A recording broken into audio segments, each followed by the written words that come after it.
Well, hello there. Shabbat Shalom.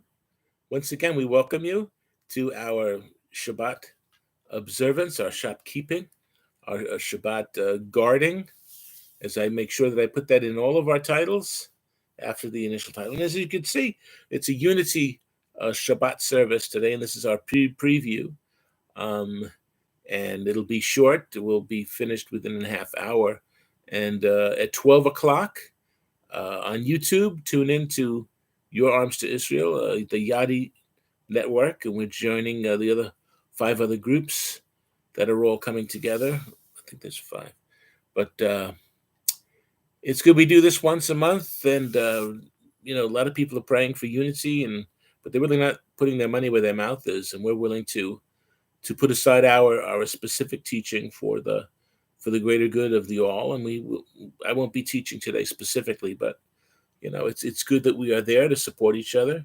We'll have some beautiful music, worship service, and it'll be tov. We'll have a full service. So be with us.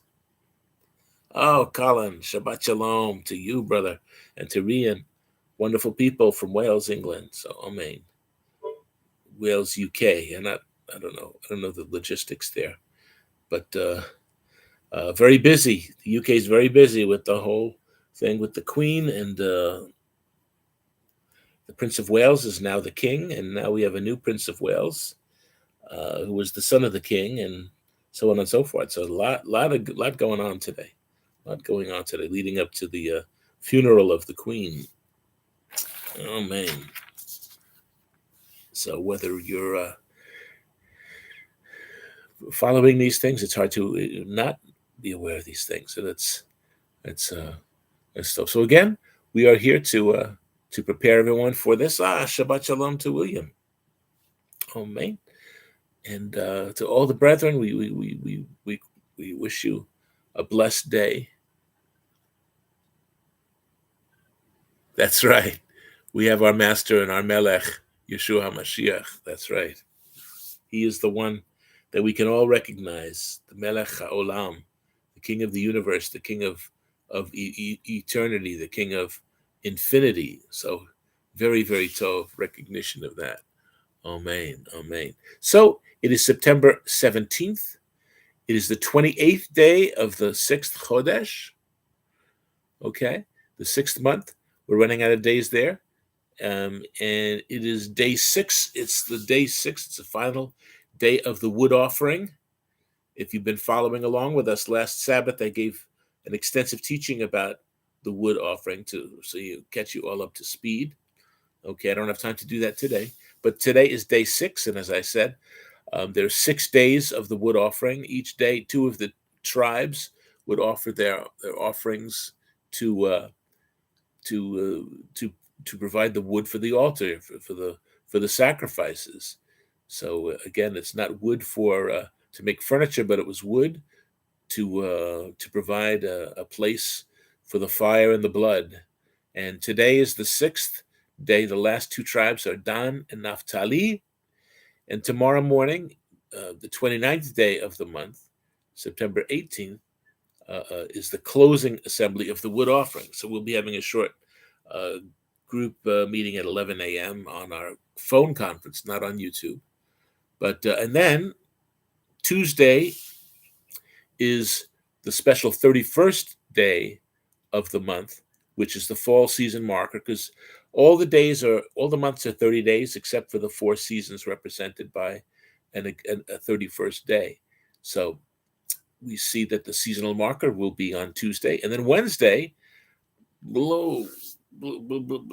Wednesday is day 1 of Chodesh 7, the 7th Chodesh, the 7 being symbolic of perfection, completion, and of a Shabbatan.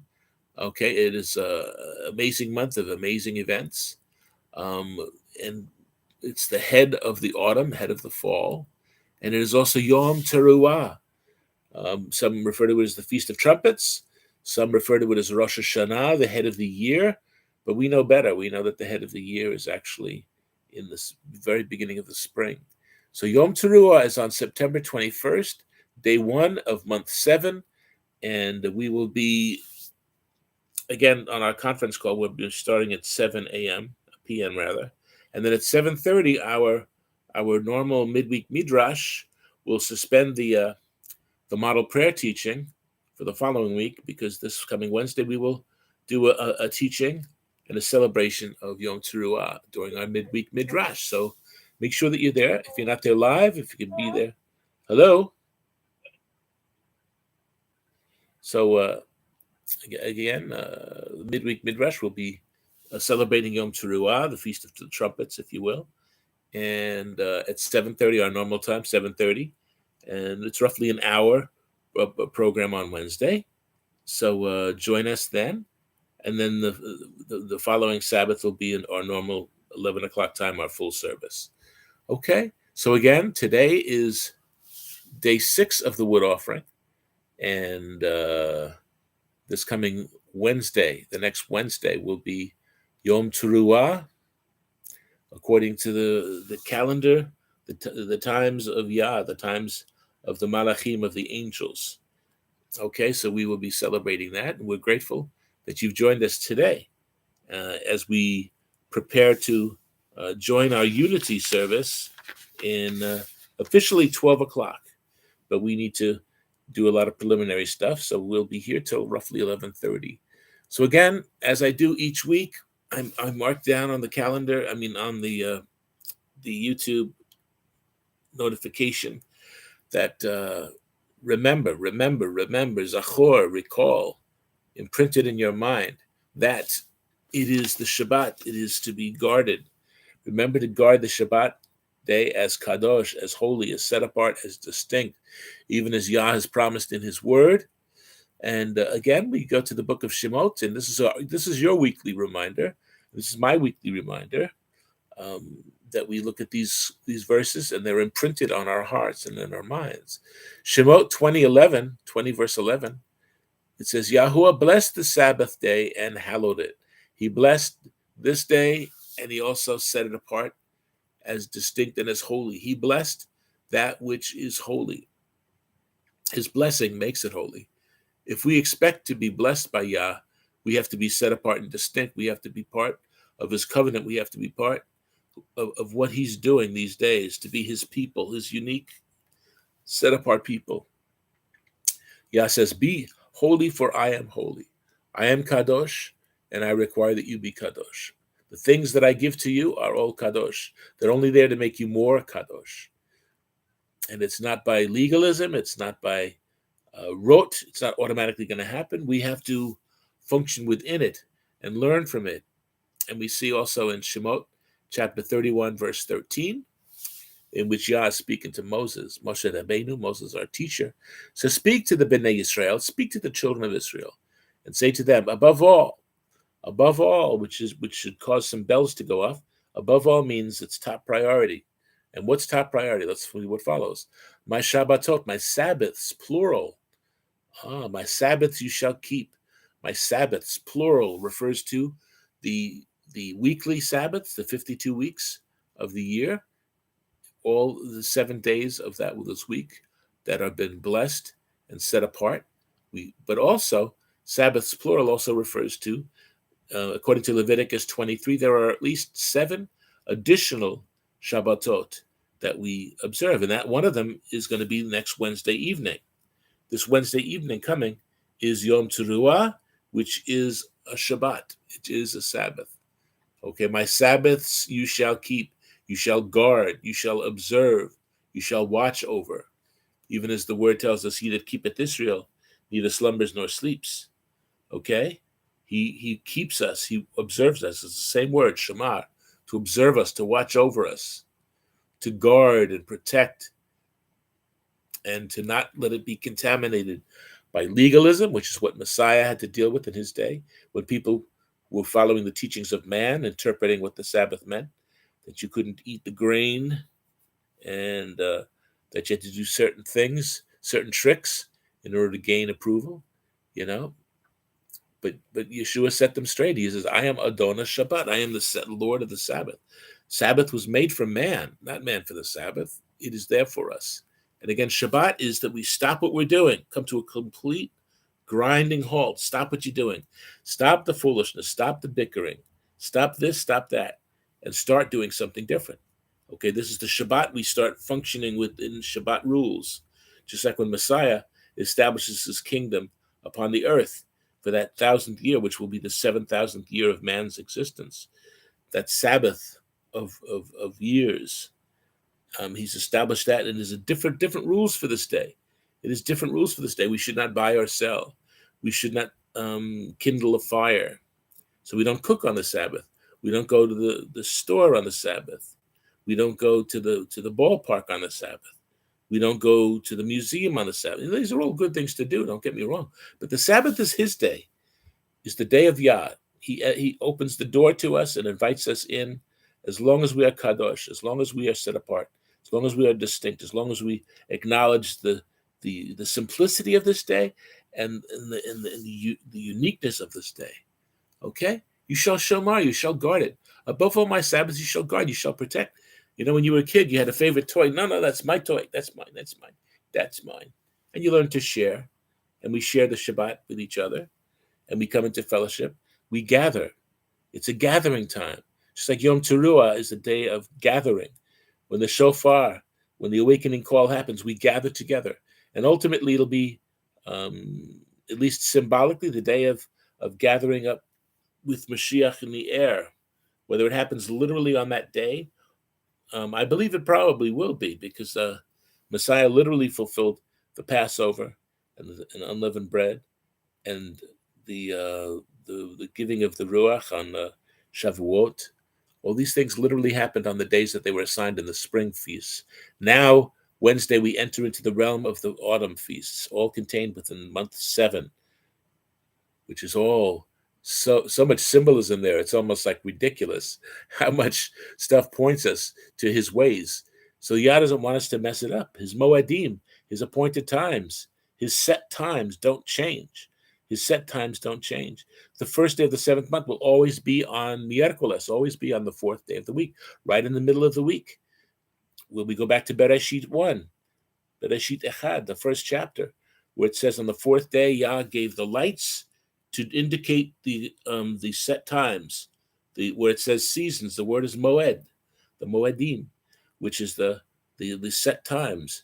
And the moedim are the times when we come together specifically for the service of celebration. And each one has its own significant meaning. Okay? And then he continues, for it is a sign between me and you throughout your generations, that you may know that I am Yahuwah who sanctifies you. So 2 things. There's no expiration date. We don't do this until Messiah comes. We don't do this until the temple is destroyed. We don't do this until anything. We continue to do it. We see this at the end of the last chapter 66 of Yeshayahu, where it's done forever. It is done forever.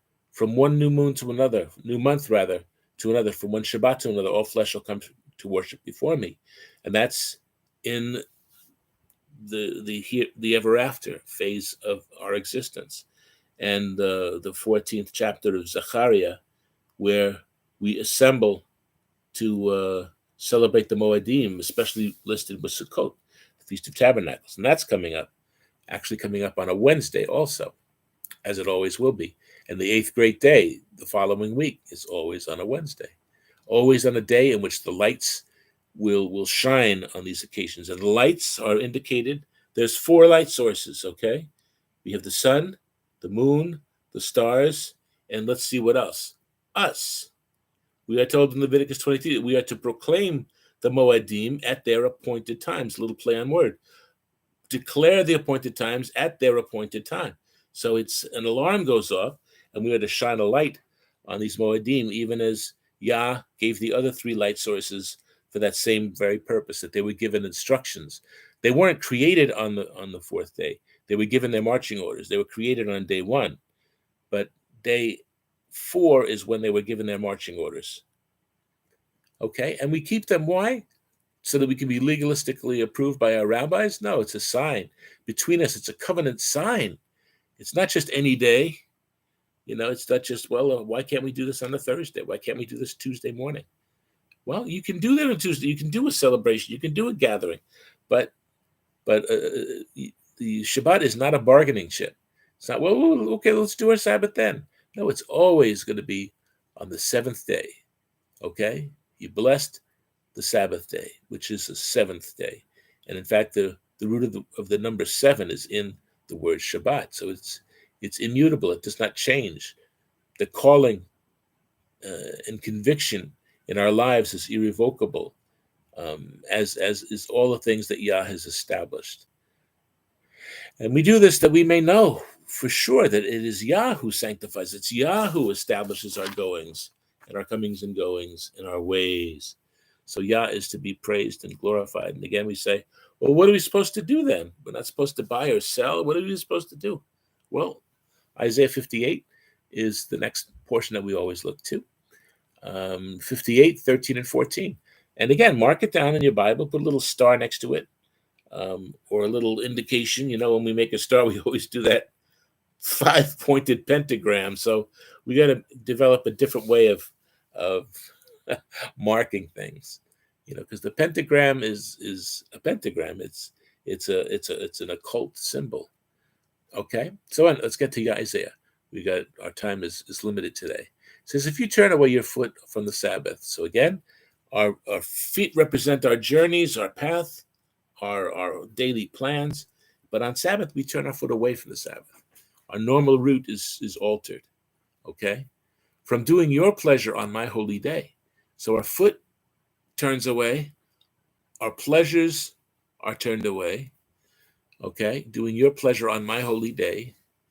You know, like I invited you over for my birthday, and you're there doing something else. You're celebrating Easter or something like that.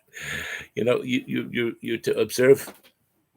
You honor your host on the day that the host invites us. So from doing your pleasure on my holy day, and if we call the Shabbat a delight, it's not a burden. It's not a you better do it or not. It's a delight. Man needs to rest. Man needs to stop and reconsider. Man needs to stop in his tracks and reevaluate his plans. Make sure those plans line up with his plans. Then they will succeed. So if we call the holy day, the Kadosh day, Kadosh Yom of Yahweh honorable, we shall honor him. We if we consider it an honorable thing, we honor him by keeping it. And how do we do that then? Not doing your own ways, nor finding your own pleasures, nor speaking your own words. So it's a day where he has our full attention. It's not a day that we have a nice dialogue with Yah. It's a day where we sit at the feet of the master and are willing to listen and learn. That is the biblical tradition. You know, it says, be slow to speak, but quick to hear. What did Messiah says? Shema.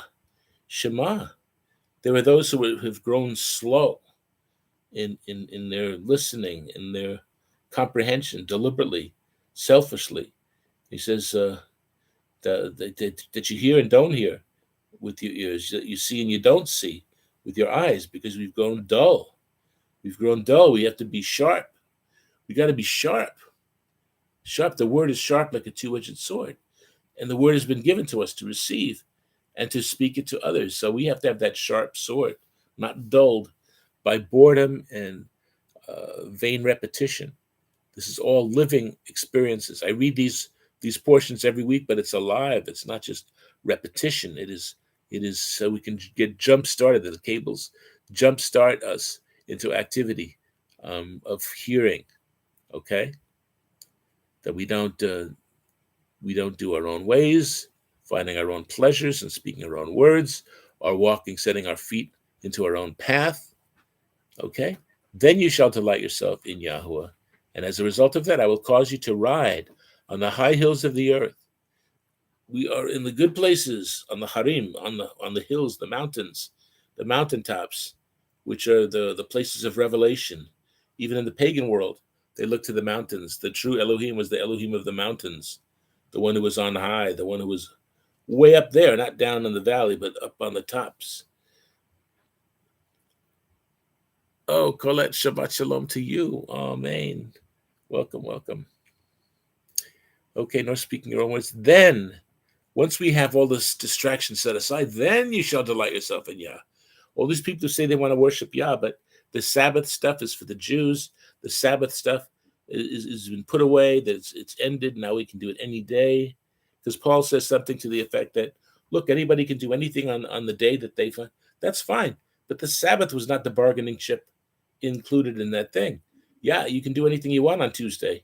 You want to set, like we set aside Wednesday as our gathering on the teachings, right? That's what he says. Fine, do that. That's cool. Do it on Monday. We have a special Zoom call on Mondays with some of the brethren. It's good. It's tov.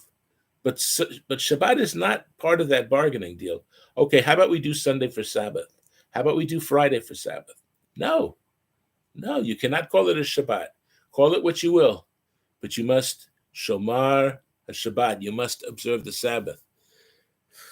And only then can we truly delight ourselves in Yah. We can put on a mask. We can be happy. We can be ashrei. We can be happy and perceive ourselves to be blessed. But He gives us simcha. He gives us simcha.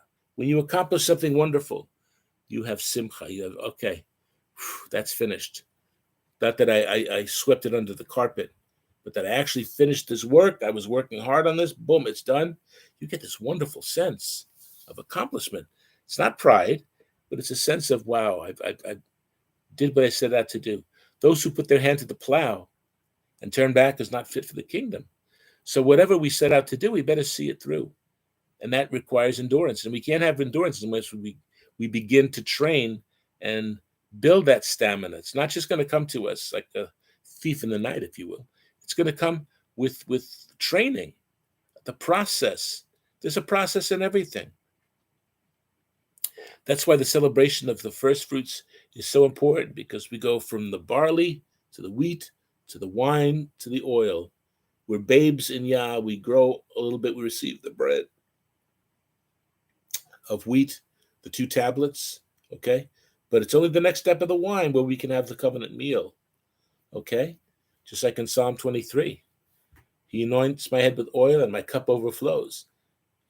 Once we receive the next level, sitting at the master's table, we are able to have a cup full of joy, a cup full of the wine, okay? The quality wine that is mature, that has been fermenting for many, many millennia, and we have access to that. The ancient paths, or the paths of truth. All this new stuff, all this Johnny-come-lately stuff. Be very careful of it. It's got to pass the smell test, and most of it stinks on ice like a bad fish. Okay? Delight on the high hills of the earth. And when we're on those high hills, He will feed us with the heritage of Yaakov, your father. And Yaakov, of course, is Yisrael. And we know that Israel, especially the 10 tribes after the Assyrian siege, have been sifted to the nations. They've lost their identity. When Yehuda was captured by the Babylonians, they went as a people. They remained Yehudim. And at the end of their captivity, they returned to Jerusalem and were able to regain their identity and never lost it, even though many compromised it and formed syncretisms with Babylonian cult religion as well.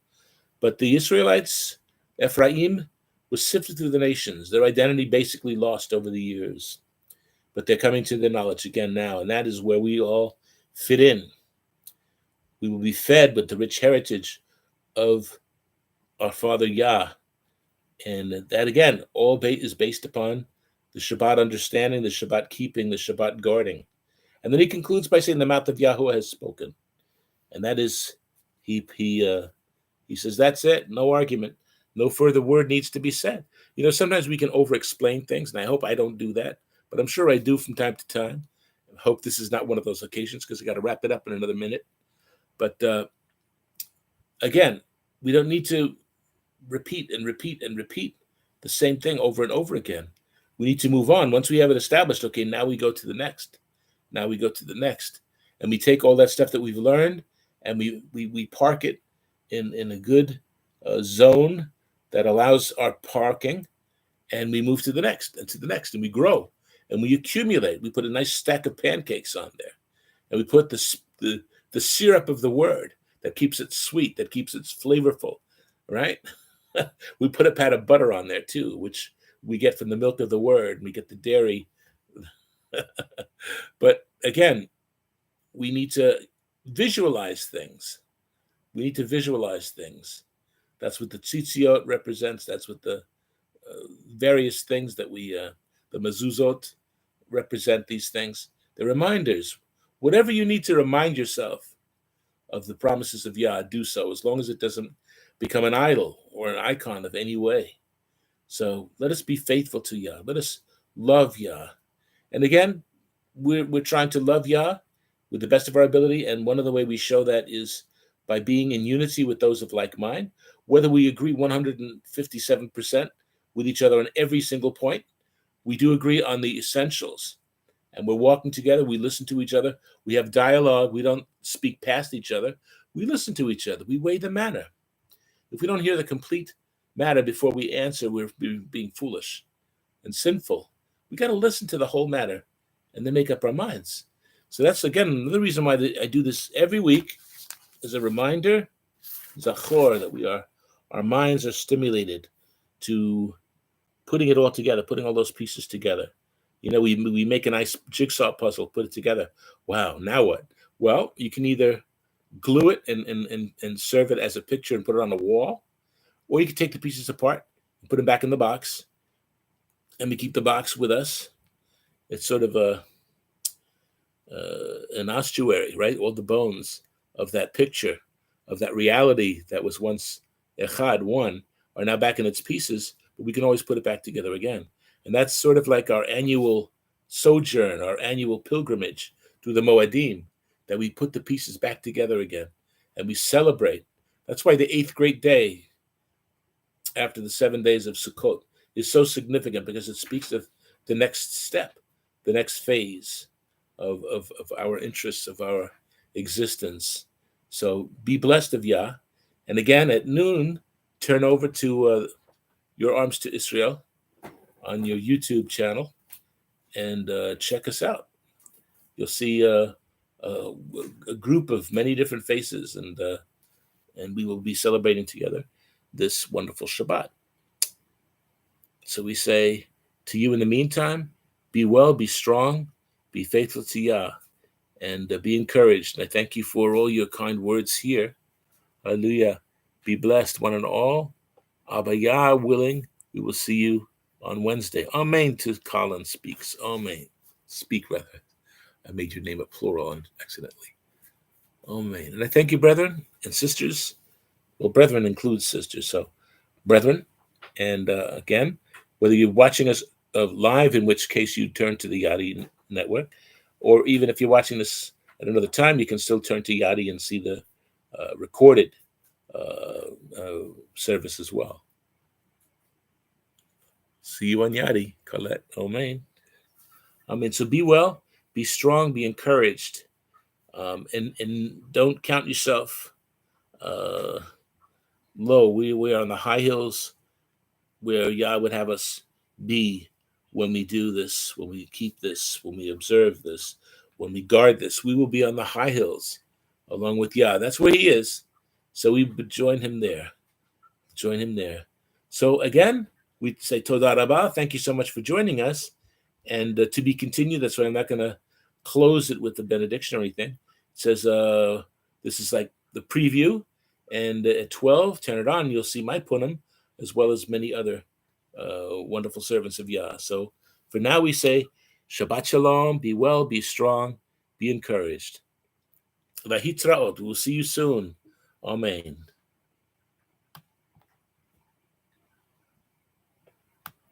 Okie dokie, artichoke.